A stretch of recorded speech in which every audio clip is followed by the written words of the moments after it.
Have you ever seen someone working very hard, day and night, and yet always worrying about money? Now imagine someone else who works smart, not hard, earns more, and still has time to enjoy life. What's the real difference between the two? The answer is not just money, it's mindset. This is the story of Robert Kiyosaki, a young boy who had two fathers. One was his real dad, highly educated, always working a job, but always struggling with bills. The other was his best friend's father, less educated, but financially free. Robert called him Rich Dad. At just 9 years old, Robert asked the question that changed everything. How can I become rich? Instead of giving a long lecture, Rich Dad gave him an opportunity. He told Robert and his friend Mike, if you want to learn how to be rich, don't ask for money. Come work for me, and I'll teach you. They worked at a small store for just 10 cents an hour, cleaning shelves and doing boring tasks. After a few weeks, Robert was angry. This is unfair. I'm working hard and getting almost nothing. That's exactly what Rich Dad wanted him to feel. He told Robert, this is how most people live. They work hard for little pay and stay in fear of losing their job. That fear keeps them stuck. They never stop to learn how money really works. Then he gave him the golden rule. Don't work for money. Make money work for you. Robert didn't understand it fully at first. But Rich Dad explained, when you only work for a paycheck, you trade your time for money. But the rich look for ways to build something that earns money even when they're not working, like a business, real estate, or investments. So what did young Robert do next? He started looking around for ideas. He noticed that people in the neighborhood would throw away old comic books after reading them. He collected those comics and made a tiny library in the basement.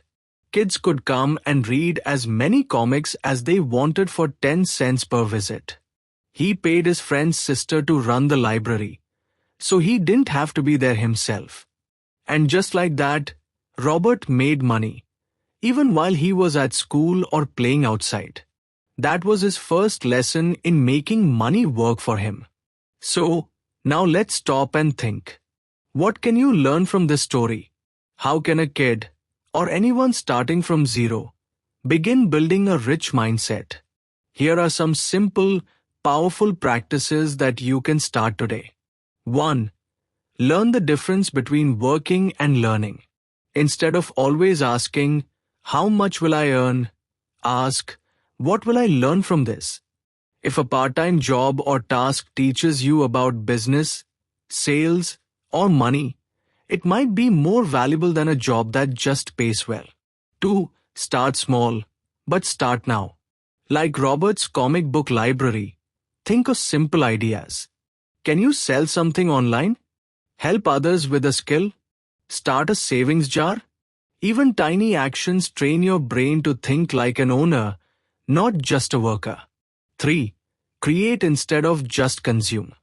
Rich Dad taught Robert to build things, a service, a library, a system. Don't just spend money on games or snacks. Think, can I create something that people need or enjoy? 4. Talk about money with your parents or mentors. Ask questions. What's an asset? What do we spend on every month? Learning how to read a bill, a bank statement, or a budget is more powerful than any textbook. 5. Read books or watch videos that build your money brain. Start with stories like Rich Dad, Poor Dad. Watch interviews of successful people. Follow YouTube channels or podcasts that teach investing, saving, or creating value. And most important of all, 6. Build the habit of saving and investing. Even if you get just 20 rupees, try saving 5. Then, ask, how can I use this saved money to grow it? Can I buy something small that helps me earn more? Remember, being rich is not about luck. It's about habits. And if you're young, That's even better. You have time on your side. If you learn now, you can build a life of freedom, where money is your tool, not your trap. Rich Dad always said, fear and desire trap most people into the rat race. You must rise above. So ask yourself today, am I learning how money works? Am I growing an asset or just chasing a paycheck? It's okay to start small, but don't stay small. Start building your financial brain now.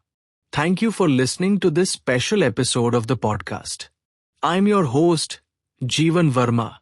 If this message helped you think differently, please share it with your friends, family, or even your children.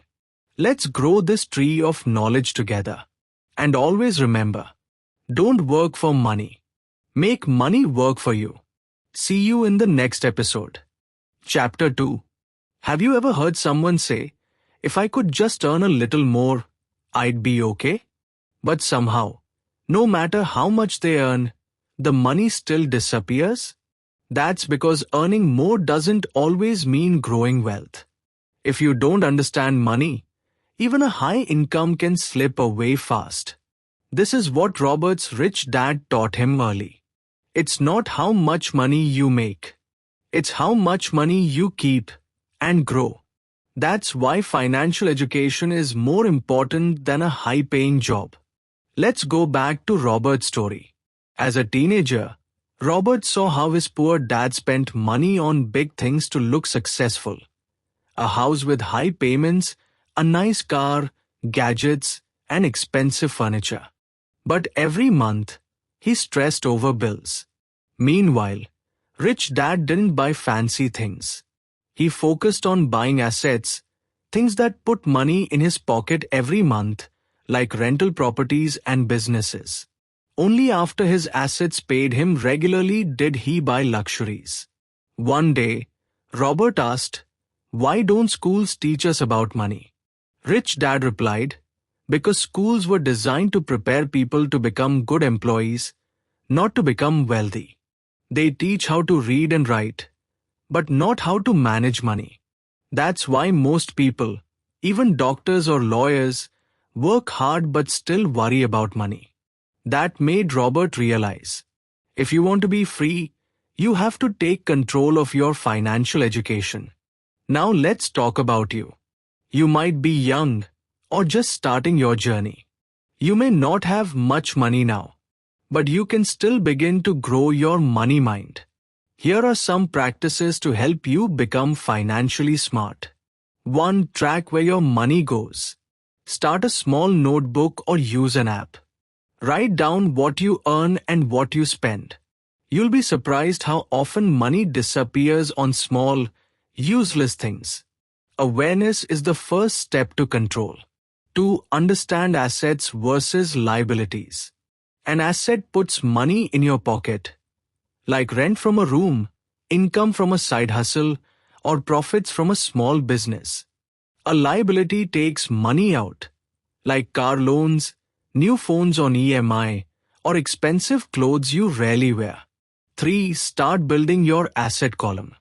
Even if it's small, save to buy a tool that helps you earn, like a second-hand camera to do photo work, or books that teach you money skills. A vending machine, a resale business, a YouTube channel, small steps count. 4. Learn how to read money. Read a bill, a loan statement, or a price breakdown. Ask questions. Most people sign papers without reading. Don't be that person. 5. Delay your wants. Instead of buying something to impress others, invest that same amount in your learning or in something that grows. The rich delay pleasure now to gain freedom later. That's the secret. Rich Dad used to say, "A car makes you look rich. A strong mind makes you truly rich." So if you're listening to this podcast today, you've already taken the first step. You've started your journey into financial literacy. That means, over time, you'll stop chasing money, and money will start coming to you. Remember, the biggest reason people stay poor isn't lack of money. It's lack of understanding. Thank you for joining this episode of Money Secrets from Rich Dad, Poor Dad. In the next episode, we'll go even deeper. We'll learn why Rich Dad said, mind your own business, and how building your own small asset, no matter how tiny, can one day set you free. I'm your host, Jeevan Verma.